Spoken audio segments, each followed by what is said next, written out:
This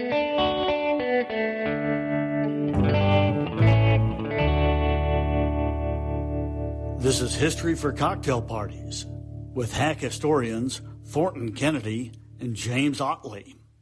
Welcome back to History for Cocktail Parties. I'm Thornton Kennedy. Here with the co-host, James Ottley. How are we doing today, James? Doing great, man. Hope you are. You ready to continue our journey through Charleston, South Carolina history? I couldn't be more ready. Charlestown. That's right. Perhaps named in honor of our friend Charles Jones? Nice shout out. Yeah, maybe. Maybe of course, we covered last time exactly who it was named after. Oh, right. Not Charles.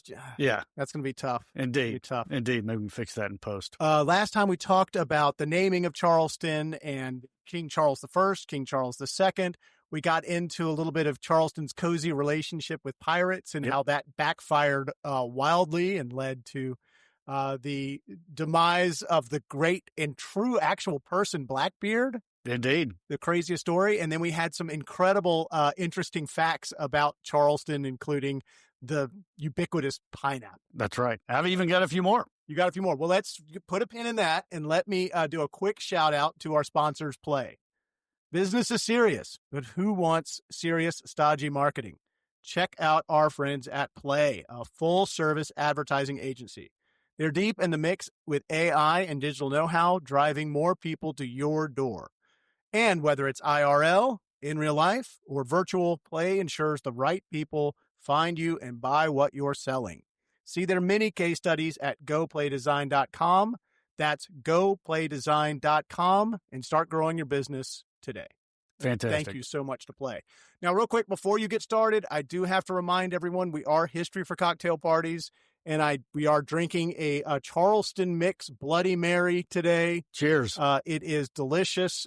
This is Bloody Mary number 2, so we'll see if I get to the end of this episode. Indeed. So get us up and running with some more interesting Charleston facts. You bet. So have you ever wondered why the palmetto tree is on the South Carolina flag? I assume because there are a lot of palmetto trees in Charleston, South Carolina. Well, that may be one reason, but the official reason is because of Fort Moultrie, which is in Charleston Harbor.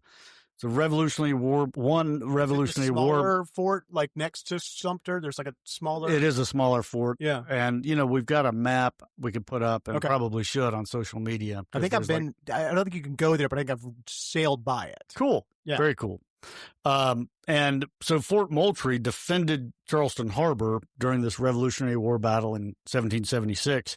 And the fort, which is on Sullivan's Island, was built out of palmetto logs. Wow. Yeah. And so during this British naval attack, these cannonballs bounced off the soft and spongy palmetto logs. Yeah. And instead of splintering the wood, they just bounced right off. And this led to victory.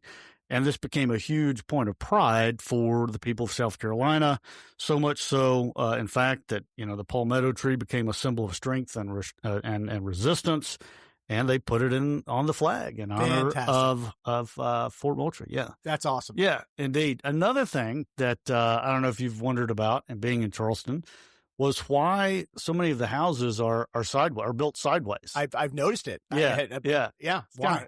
Well, the reason is when these houses were built, the property taxes were such that they were assessed not by square footage, but by street frontage. And so somebody had the brilliant idea of if I just build my house sideways, still as much space, but I pay, a quarter of the taxes. Yeah, because the door is actually in the side of the house. Yeah. So the foyer is in the middle of the house. Yeah. The house is exactly one room wide. Right. Because it's sideways. Yeah. My daughter, who I've told you is a student at College of Charleston, is a 120-year-old house. Cool. That is, it's got the false door on the side. Right. You walk through, and then the door is actually on the side of the house. Charleston's so cool. It is cool. Yeah.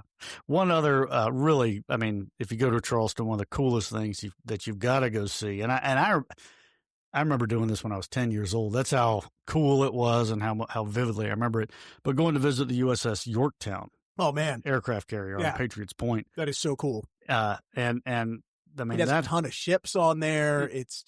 It's amazing. And so it served in World War II, the Korean conflict, and also Vietnam, and was the primary recovery ship for the Apollo 8 space mission. No way. Yeah, isn't that cool? That is insane. Yeah.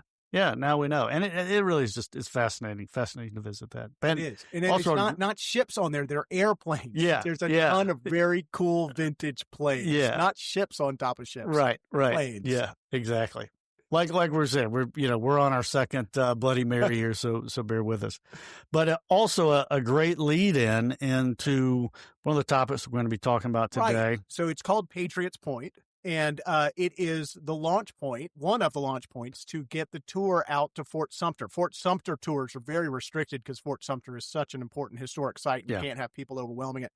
So if you go to visit the Yorktown right afterwards, you can get on the little ferry and go out to Fort Sumter and go look at this incredible Civil War fort. Yeah. The one I guess cheat tidbit here that you probably only hear on History for Cocktail Parties is if you can't get out there, it's too crowded or whatnot, you can go to any of the other forts like Fort Clinch in Florida or Fort Pulaski. They were all part of the Totten 3rd Defense System. Wow. And all have the same design, basically. Fort Pulaski is such a cool fort. Yeah, for sure. We could do a series just on forts and, also the story of how they when the Union finally figured out how to use rifled artillery to blast through them. They were done. Brick forts were done. But so why is Fort Sumter so important, James? Well, it's so important because the first shots of the Civil War were fired at Fort Sumter, and that's what actually sparked off the Civil War. Man, Charlestonians were just itching for a battle. They were itching for a fight. Yeah, South Carolina had seceded by that point, but it was still this kind of stasis. I mean, it was not a true war at that point, and so just a lot of noise, sound, and fury. That's right.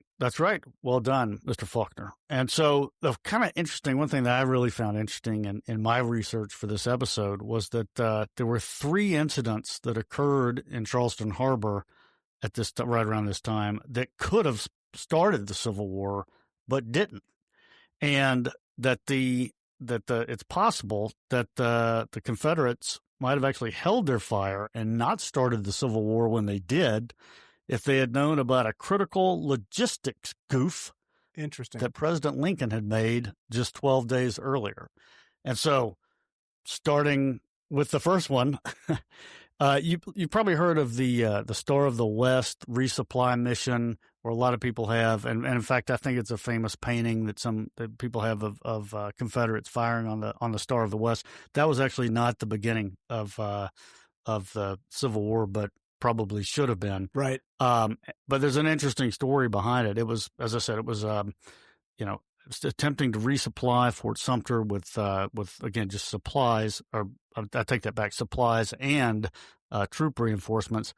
And when South Carolina seceded from the Union, and it was December 20th, 1860, this Union fort, Fort Sumter, was right out there in the middle of Charleston Harbor. It was like you mentioned, thorn in the Confederate side. Yeah. Both strategically because it commanded the harbor. Right. And it was a symbol of federal control. It had the American flag flying over. Absolutely. Just a constant reminder that, here's this American force right, basically controlling your harbor.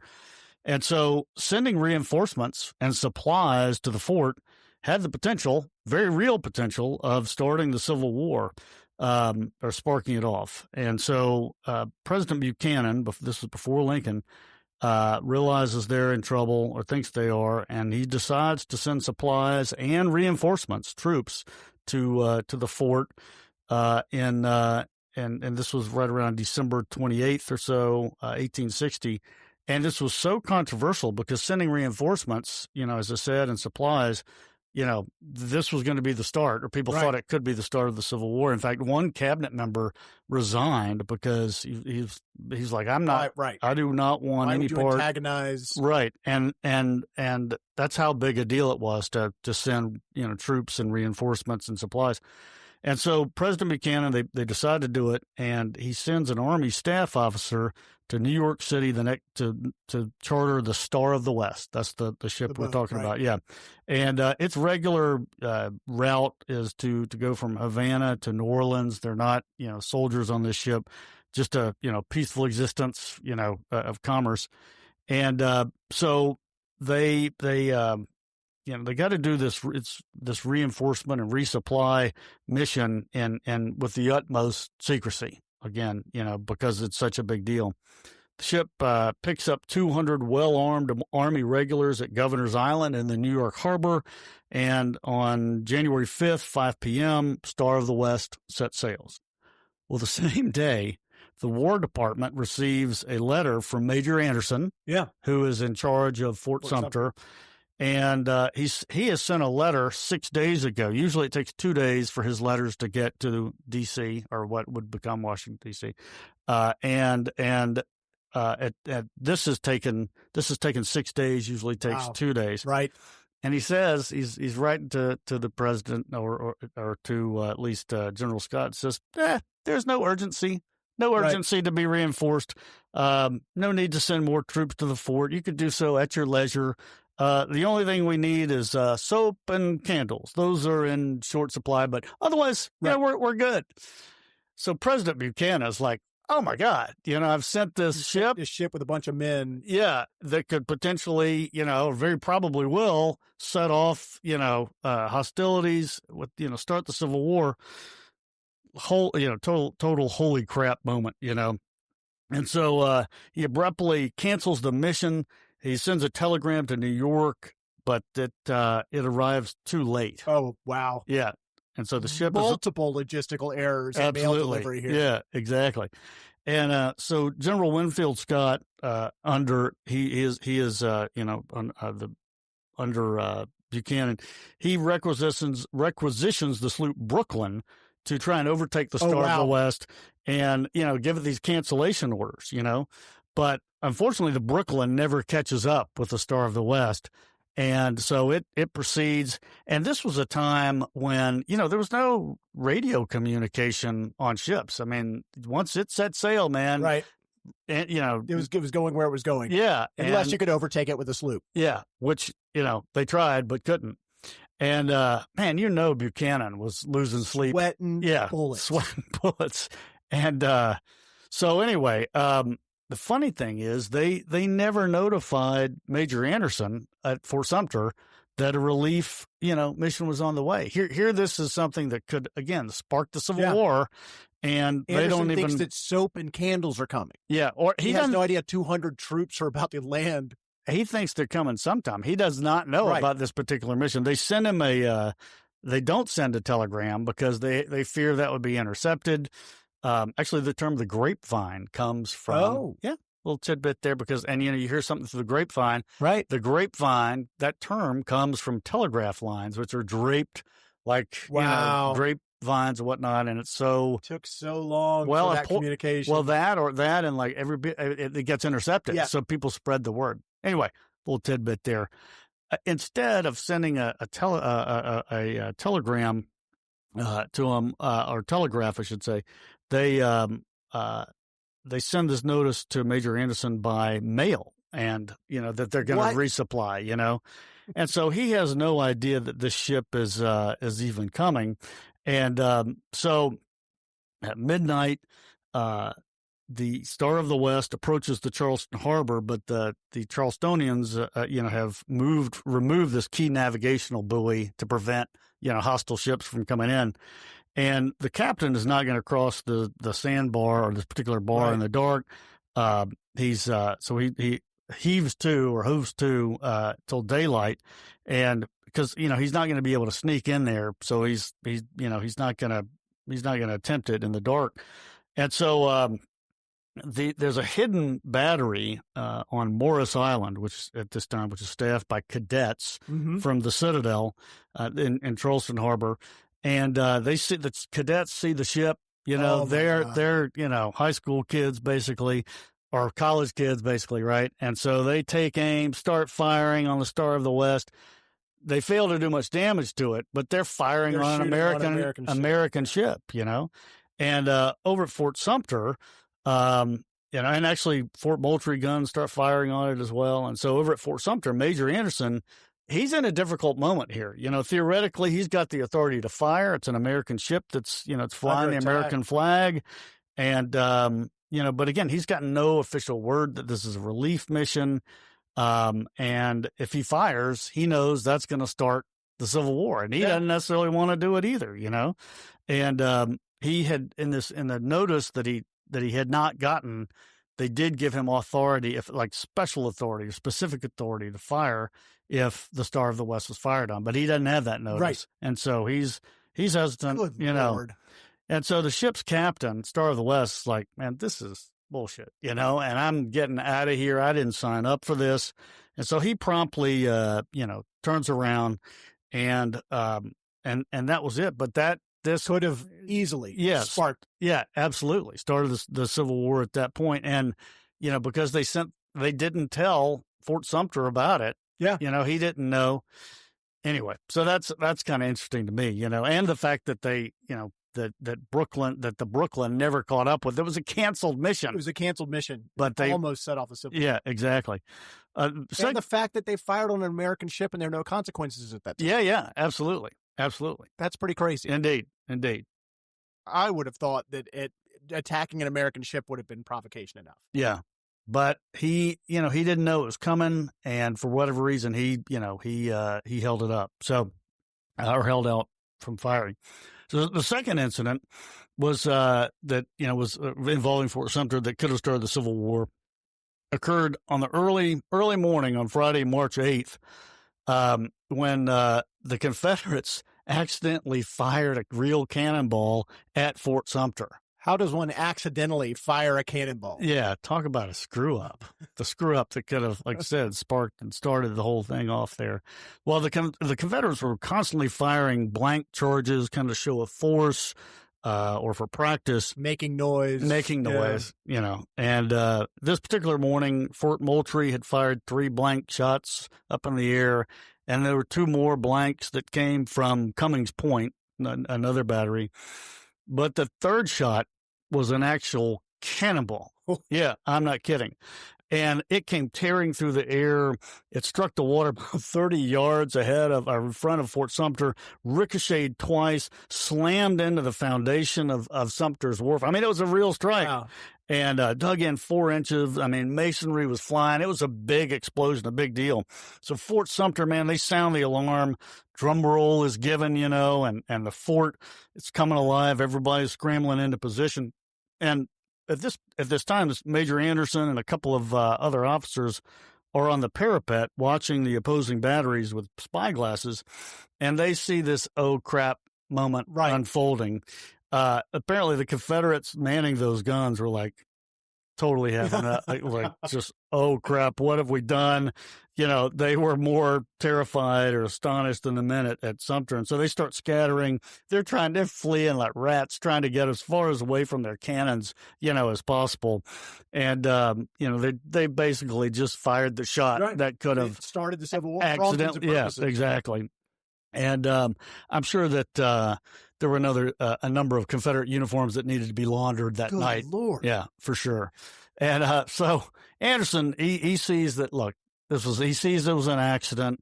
He again withholds his fire. He didn't have to. I mean, he could have fired right back. And Major Robert Anderson, just cool as a cucumber in the middle of all hell breaking loose. Cool hand Luke. And it's got to be a funny scene to him watching these Confederates just fleeing, realizing what they've done. And so the Confederates they send a boat over to Fort Sumter under a white flag and apologize. Really? Kind of, hey, sorry about that. We didn't mean to. I didn't mean to. Didn't mean to. Sorry. Private Ottley over there. Oh, no, it wouldn't have been me, But we're very much obliged for your forbearance, Thank you. And but I mean, can you imagine if you were the cadet or the idiot, I should say, that fired this live round at Fort Sumter? I mean, you could have been the reason that the Civil War started when it did, and even though this cannonball didn't do any, I mean, it did some damage. Did not do, didn't take down the fort or anything like that, but. If it had caused more damage, I'm sure they did not have insurance for this type of loss. No, they probably didn't. Rebuild that wharf. Indeed, by hand and without insurance proceeds. Speaking of insurance, I want to take a moment to thank another one of our sponsors, Sterling Seacrest Pritchard. Sterling Seacrest Pritchard is one of the Southeast's largest privately held insurance brokers and quite possibly the only agency brave enough to tackle everything from construction mishaps to healthcare misadventures, logistics disasters, real estate whoopsies, and even ransom notes from hackers who apparently never heard of two-factor authentication. When it comes to your home, your business, and all the weirdness life can throw your way, SSP has you covered, usually before you even realize you need it. For a friendly guide through, wait, that can actually happen, to, do I need a lawyer? Just call 678-424-6503 or visit sspins.com. That's sspins.com. Seamless. Well done. And thank you, Sterling Seacrest. Indeed. We appreciate your support. Right on. So on to the third incident in Charleston Harbor that accidentally, could have started the Civil War. Well, Wednesday, April 3rd, 180-ton schooner, the Rhoda Shannon, en route from Boston to Savannah to deliver a load of ice. Ice. Wow. Accidentally enters the Charleston Harbor. He thinks he's in Savannah. He thinks he's in Savannah Harbor. Wow. He thinks he's right at the entrance to the GPS is off. His GPS is off, exactly. He thinks there's a big storm, powerful winds, high waves, and it's impaired his ability to locate navigational markers, or waypoints. And so he thinks he's at the entrance to the Savannah River right off Tybee Island. And so, hoping to draw the attention of a distant pilot vessel, he orders his crew to raise the American flag, Whoopsie. And, no pilot appears, though. And so they take down the flag. So he goes a little bit farther. And when he does, a cannonball comes whirling in front of his boat. Warning shot. Captain thinks, that's a signal that we should display our colors. Okay. So they raise the American flag again. And then immediately 2 more shots hiss by, And at this point, he's not sure what he's supposed to do. What the heck is going on? Exactly. Do you want me to, change course, keep sailing in the harbor? What am I supposed to do? And so at this point, then the guns start firing at his ship, and he's like, okay, to hell with this. I'm getting the hell out of here. I don't care if this ice melts. And so he turns around, anchors outside of the harbor, far away from the guns, and stays there. I don't know if he's waiting for somebody to come up to him or what.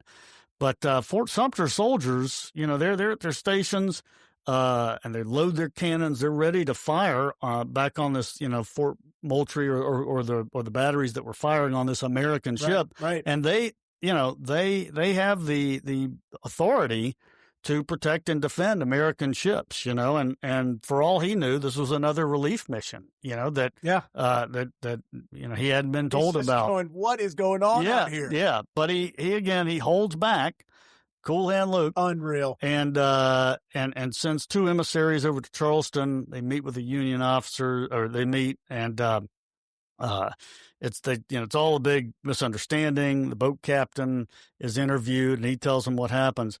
And the Confederates say that, there should have been a guard boat out there to pilot this or warn this ship, but because of bad weather, it wasn't out there.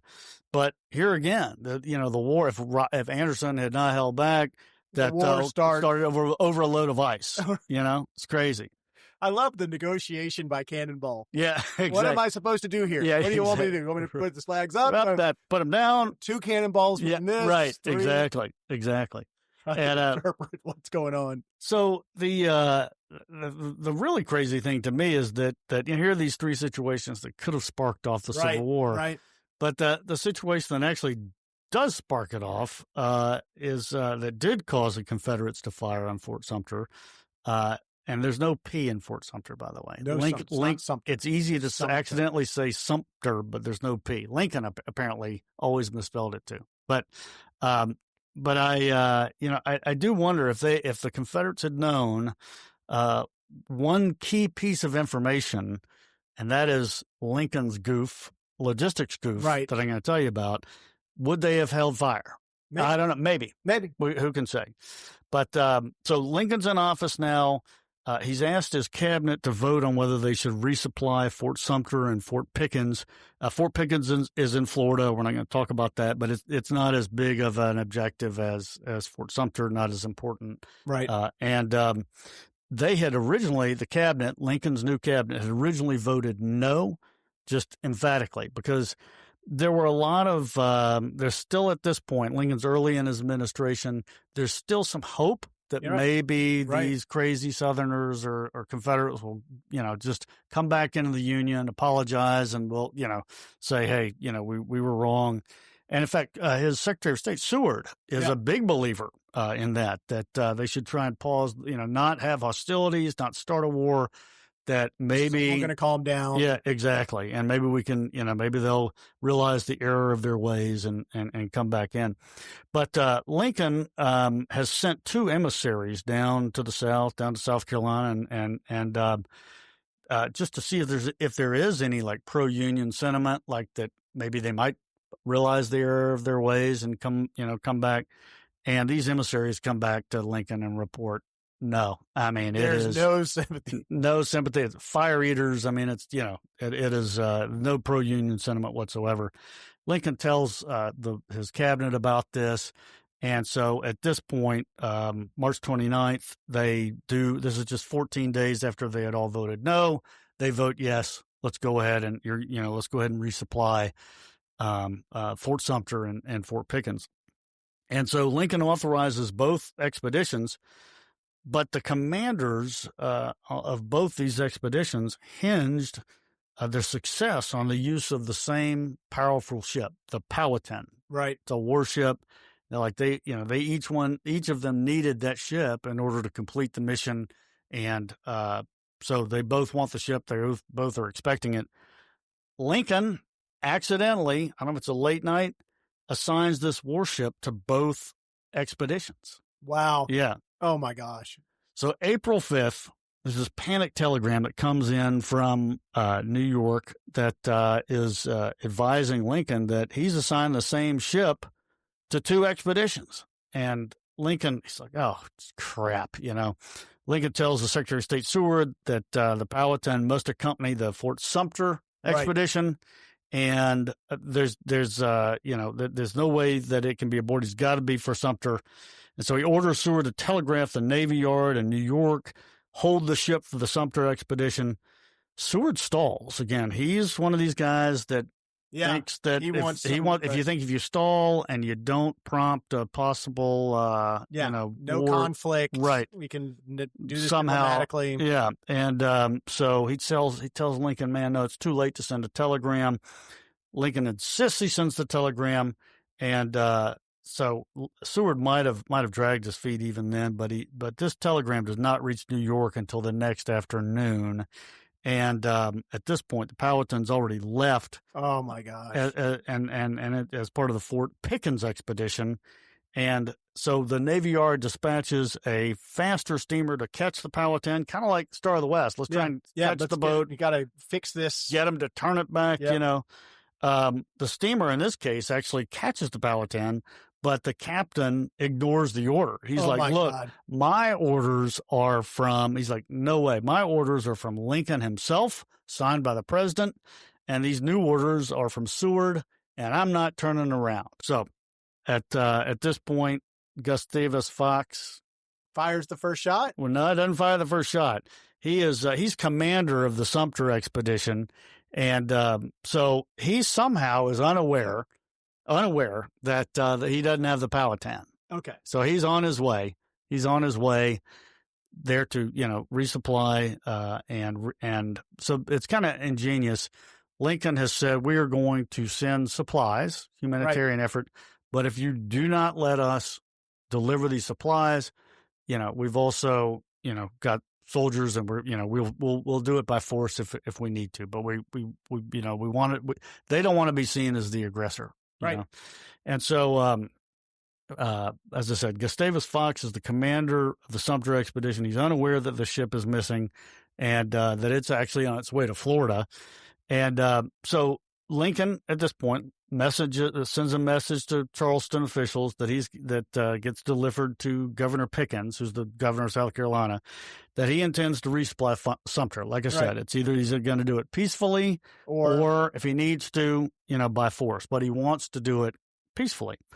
And so the first vessel that departs for the Fort Sumter mission is a tugboat or a tug called the Uncle Ben. The Uncle Ben. Uncle Ben leaves New York in the evening of April 8th, and Fox, again the commander, embarks aboard the Baltic. But both already there's a problem. There's a full Atlantic gale. Oh my God! Yeah, so bad seas, and so the ships that are on this mission, they all got scattered. The Uncle Ben seeks shelter in Wilmington. Another ship, the Yankee, is blown past Charleston and finally takes cover in Savannah. I mean, nothing's going right. The tug, Freeburn, the captain, decides not even to leave New York. He's like, I'm not even getting into this. Unbelievable. Yeah. And again, there's no radios, so, Captain Fox is not aware of any of this. Completely on his own. Yeah. And he's aboard the Baltic. It arrives in outside of Charleston, about 10 miles outside of Charleston, 3 a.m. on Friday, April 12th. There's, again, punishing surf, high winds. He sails, towards the harbor to get over the sandbar, the bar, but he's looking for the Powhatan. Obviously, it's nowhere to be seen. He can't find any of the other ships because they've been blown off course or didn't leave or taken shelter. Wow. In fact, the Harriet Lane, another one of the ships, encountered a near mutiny. The ship was ordinarily assigned to the Treasury Department, and they're these guys, these sailors, their duties were to collect taxes, not be involved in a possible mission that's going to spark the Civil War. And so the captain opens his sealed orders and realizes that they're on the way to Fort Sumter to resupply. Oh my gosh! Crew mutinies. He's able to put it down, but he threatens, "I'm going to kill half of you if you don't get back in line." So it's late. Not to mention, obviously.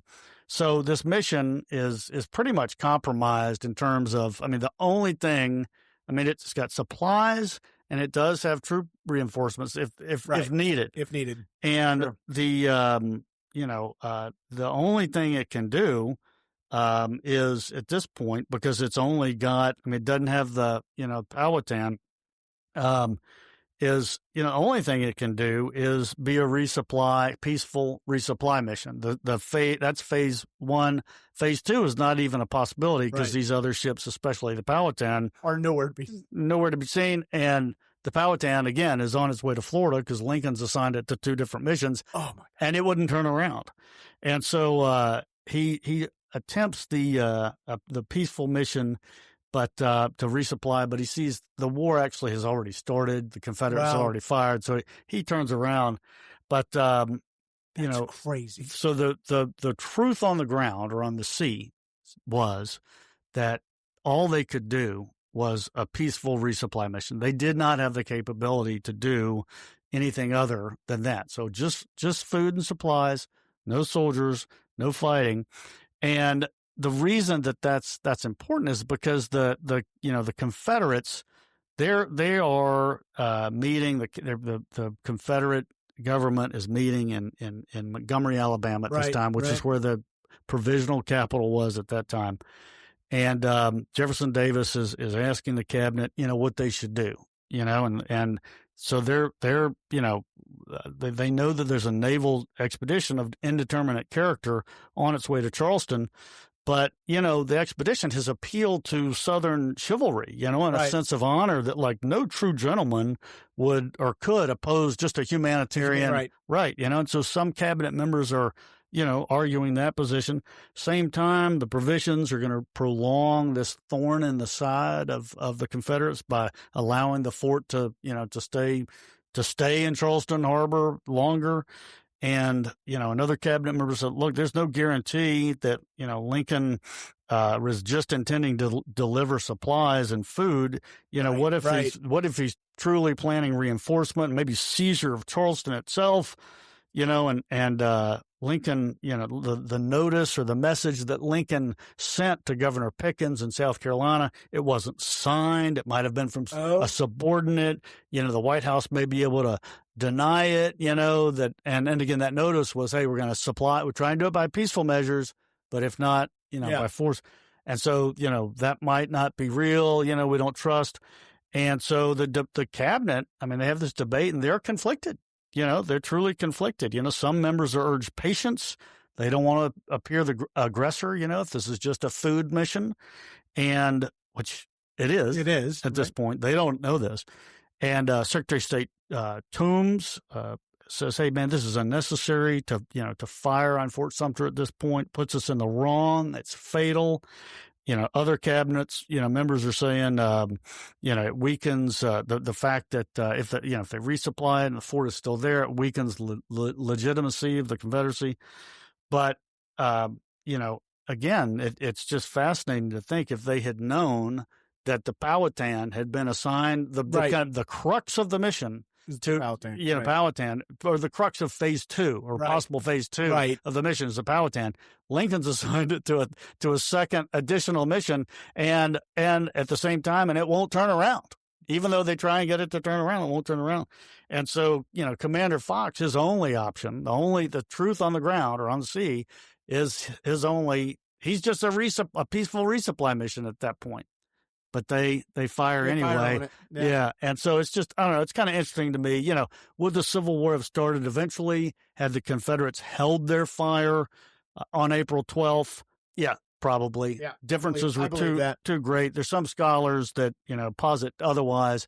But I don't know, I'm a history geek. And so I think it's just kind of interesting to look at these situations, just even for their own merit of like, wow, these different things could have sparked it off, but didn't. And then the thing that did spark it, probably shouldn't have, or maybe shouldn't have, given.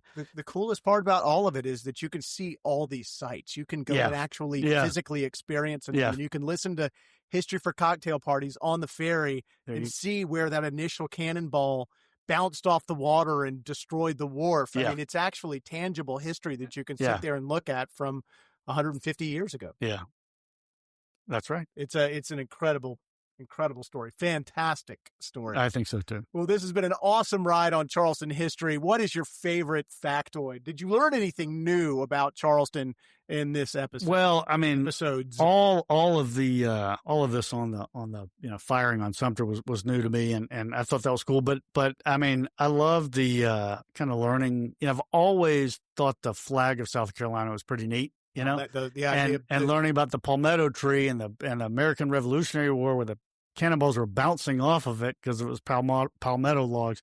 I thought that was pretty cool. Let's see. The first female serial killer. Yeah. And so the houses being sideways. Yeah. Because they were taxed on the size of their lot, the street frontage. There's so much. I think we could probably do, like you said, another episode or two on it. You absolutely could. My daughter sent me a picture of the oldest house in Charleston, and I looked it up for this episode. It had been a brothel. Is that right? Of course. Of course it had. Well, this has been awesome, James. Enjoyed talking Charleston history with you. Indeed, me too. And for our listeners, if you would, a little bit of a call to action here. If you like our episodes will you go on and hit like and hit subscribe and follow and even better, leave a comment. Really helps the algorithm, helps us get out there to more people, and we really appreciate you. Thanks so much.